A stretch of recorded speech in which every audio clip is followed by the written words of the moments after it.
Sebuah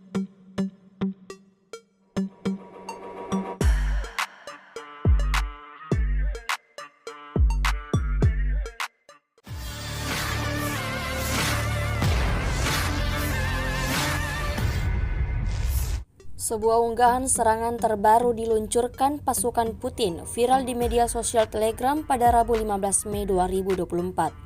Dalam unggahan tersebut, Brigade ke-238 Angkatan Bersenjata Rusia melakukan misi penyerangan kali ini. Drone pengintai Rusia menemukan tank Leopard Jerman di wilayah Krasnogorovka.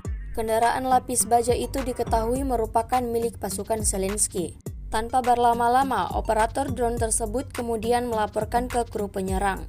Serangan diluncurkan dengan amunisi artileri berpemandu Krasnopol dari howitzer 2A65 MSTAB. Dapat dilihat dalam rekaman serangan yang dikirimkan tepat mengenai sasaran. Alat tempur itu terlihat hancur dan menimbulkan api dari badan kendaraan tersebut. Hingga video ini beredar, belum ada tanggapan resmi dari pihak militer Ukraina.